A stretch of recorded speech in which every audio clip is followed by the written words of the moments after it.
పెద్ద నోట్ల రద్దు తర్వాత నోట్ల కట్టల పాములు ఒక్కొక్కటిగా బయటపడుతున్నాయి. అక్కడ ఇక్కడ అని తేడా లేదు. దేశవ్యాప్తంగా ఎందరో నల్ల కుబేరుల భాగోతం బట్టబయలవుతోంది. చాలా ప్రాంతాల్లో నల్లధనం కోట్లకు కోట్లు వెలుగు చూస్తోంది. తాజాగా గుజరాత్లోని సూరత్లో ఐటీ శాఖ జరిపిన దాడుల్లో మరో అవినీతి తిమింగలం అడ్డంగా బుక్కైంది. సూరత్లో ఫైనాన్షియర్ కిషోర్ భజియావాలా ఇళ్లు, కార్యాలయాలపై ఐటీ అధికారులు మెరుపు దాడులు చేశారు. ఈ దాడుల్లో దాదాపు 400 కోట్ల విలువైన నగదును, బంగారం, ఆస్తుల పత్రాలను అధికారులు స్వాధీనం చేసుకున్నారు. పట్టుబడ్డ మొత్తంలో భారీగా కొత్త 2000 రూపాయల నోట్లు ఉండగా మొత్తం 13 బ్యాంకుల లాకర్లను అధికారులు సీజ్ చేశారు.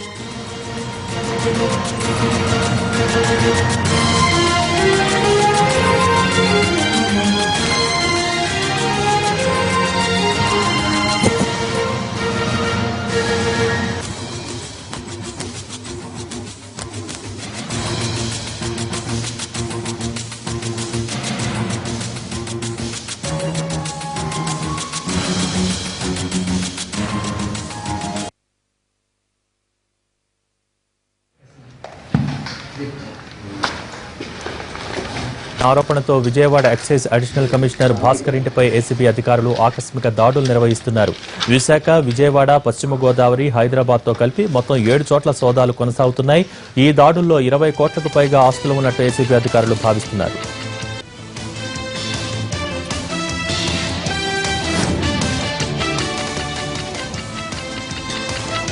కృష్ణా జిల్లా గన్నవరం పిఎస్కు చెందిన రైటర్ డేవిడ్ రాజు ఆత్మహత్యకు పాల్పడ్డాడు. పురుషోత్తంపట్నం సమీపంలోని రోడ్డులో గన్తో కాల్చుకుని సూసైడ్ చేసుకున్నట్టు తెలుస్తోంది. ఆత్మహత్యకు గల కారణాలను పోలీసులు విచారిస్తున్నారు.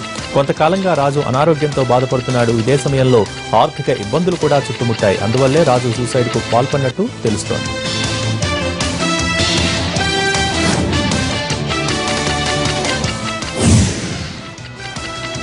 నెల్లూరులో ఓ మహిళ అవయవదానం చేసి ఆదర్శప్రాయురైంది. చిట్టమూరుకు చెందిన మర్రి చెంగమ్మ అనే మహిళ ఈ నెల 12వ తేదీన బైక్ నుంచి పడి తీవ్ర గాయాల పాలైంది. నెల్లూరులోని బొలినేని ఆసుపత్రికి తరలించి చికిత్స అందిస్తుండగా బ్రెయిన్ డెడ్ అయినట్టు వైద్యులు నిర్ధారించారు. ఆమె కుటుంబ సభ్యులతో చర్చించిన వైద్యులు అవయవ దానానికి ఒప్పించారు. గుండెను చెన్నైలోని మొలార్ ఆసుపత్రికి, లివర్ను విశాఖ అపోలో హాస్పిటల్కు, కిడ్నీలలో ఒకటి తిరుపతి స్విమ్స్, మరొకటి నెల్లూరు బొలినేని ఆసుపత్రికి, కళ్లను నెల్లూరు మోడర్న్ ఆసుపత్రికి తరలించారు.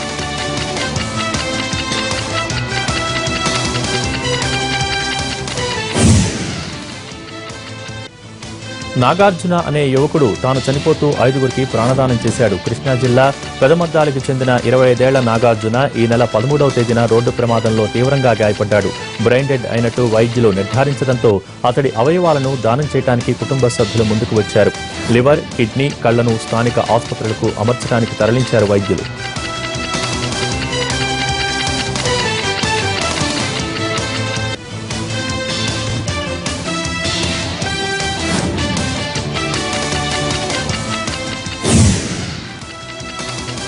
కరీంనగర్ జిల్లా సర్వారెడ్డిపల్లి వద్ద మరోసారి ఎల్లంపల్లి పైప్ లైన్ పగిలిపోయింది. 40 మీటర్ల మేర నీరు ఎగిసిపడింది. అక్కడికి చేరుకున్న అధికారులు నీటి సరఫరాను ఆపి మరమ్మతులు చేపట్టారు. ఉవ్వెత్తున ఎగిసిపడుతున్న ఆ దృశ్యాన్ని వీక్షించేందుకు సమీప గ్రామాల ప్రజలు భారీగా తరలివచ్చారు.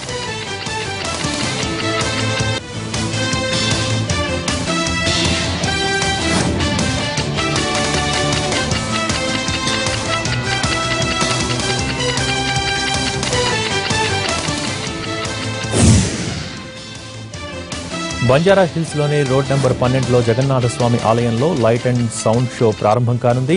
రేపు సాయంత్రం 7 గంటలకు గవర్నర్ నరసింహన్ ప్రారంభిస్తున్నట్టు ఏకే మహంతి తెలిపారు. జగన్నాథుడి చరిత్రను తెలుసుకునేందుకు, భక్తుల్లో భక్తిభావాన్ని పెంపొందించేందుకు ఈ లేజర్ షో ఉపయోగపడుతుందని అన్నారు ఆయన. ఈ నెల 24 తర్వాత ప్రతి శనివారం, ఆదివారం లేజర్ షోను ఏర్పాటు చేసి జగన్నాథుడి చరిత్రను ప్రతి ఒక్కరికి తెలియజేస్తామని అన్నారు. ఏపీలో మొట్టమొదటి బాలల థియేటర్ను సీఎం చంద్రబాబు నాయుడు, కేంద్ర మంత్రి వెంకయ్యనాయుడు కలిసి ప్రారంభించారు. విశాఖ నగరంలో సిరిపురం కూడల్లో అంతర్జాతీయ టెక్నాలజీతో ఈ థియేటర్ను నిర్మించారు. సుమారు 22 కోట్ల రూపాయలతో చిల్డ్రన్ థియేటర్ను నిర్మించింది ఊడా. గ్రౌండ్ ఫ్లోర్లో 400 మంది చిన్నారులు కూర్చుని కార్యక్రమాలు చూసేలా ఆడిటోరియంను నిర్మించారు. ఫస్ట్ ఫ్లోర్లో 600 మంది కూర్చుని వివిధ కార్యక్రమాలు నిర్వహించుకునేలా రూపొందించారు. ఈ కార్యక్రమంలో రాష్ట్ర మంత్రులు అయ్యన్న పాత్రుడు, గంటా శ్రీనివాసరావుతో పాటు విశాఖ ఎంపీ హరిబాబు, స్థానిక ఎమ్మెల్యేలు పాల్గొన్నారు.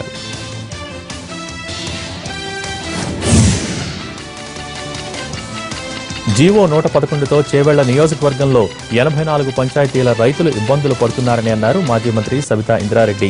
గతంలో శాస్త్రీయంగా అధ్యయనం చేయకుండా చంద్రబాబు ప్రభుత్వం 1196లో జీవో ఇచ్చిందని ఆమె అభిప్రాయపడ్డారు. 2 చెరువుల పరిరక్షణ కోసం ఇచ్చిన జీవో మొత్తం ఆ ప్రాంత రైతులకు ఇబ్బందిగా మారిందని ఆమె ఆవేదన వ్యక్తం చేశారు. ఇప్పుడు జాతీయ గ్రీన్ ట్రిబ్యునల్, హైకోర్టులు 111 జీవోను పునఃసమీక్షించాలని ఆదేశం ఇవ్వటాన్ని స్వాగతిస్తున్నామని అన్నారు సబిత.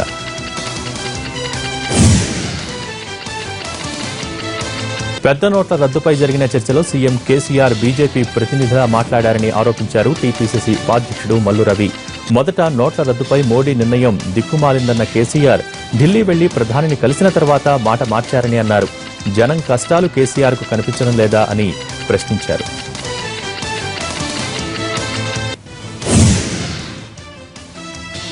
చింతూరులో మరోసారి అలజడి రేగింది. మావోయిస్టుల మందు పాత్రలు బయటపడ్డాయి. తూర్పుగోదావరి జిల్లా చింతూరు మండలం ఏడుగురాళ్లపల్లిలోని పేగ గ్రామ ప్రధాన రహదారిలో పోలీసుల్ని టార్గెట్ చేస్తూ 3 మందు పాత్రల్ని అమర్చారు మావోయిస్టులు. అయితే వాటిని భద్రతా బలగాలు గుర్తించి బయటకు తీశాయి. ఆ మార్గంలో భద్రతా బలగాల కంటే గిరిజన గ్రామాల ప్రజలే ఆటోలు, బస్సుల్లో తిరుగుతుంటారని, మావోయిస్టుల చర్యలతో సామాన్య ప్రజల ప్రాణాలే బలైపోతాయని ఆందోళన వ్యక్తం చేస్తున్నారు ప్రజలు.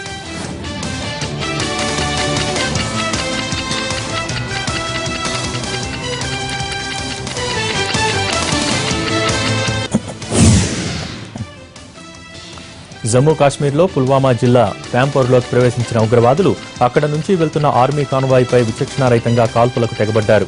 ఈ దాడిలో 3 జవాన్లు ప్రాణాలు కోల్పోయారు. అక్కడ జనసమూహం కూడా ఎక్కువగా ఉండటంతో ఎదురు కాల్పులకు దిగటానికి జవాన్లకు చాలా సమయం ఆలోచించాల్సి రావడంతో ఉగ్రవాదులు అక్కడి నుంచి పరారైపోయారు. దీంతో వారి కోసం భారత భద్రతా దళాల సెర్చ్ ఆపరేషన్ కొనసాగుతోంది.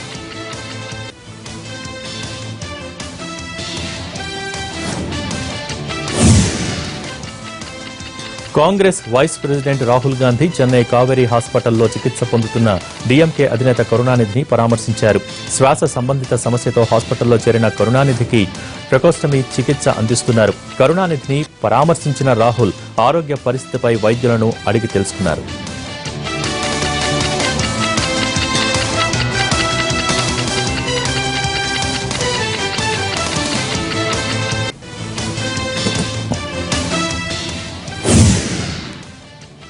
దేశంలో పెద్ద నోట్ల రద్దు తర్వాత నగదు రహిత లావాదేవీలు క్రమంగా పెరిగిపోతున్నాయని అన్నారు కేంద్ర మంత్రి రామ్ విలాస్ పాస్వాన్.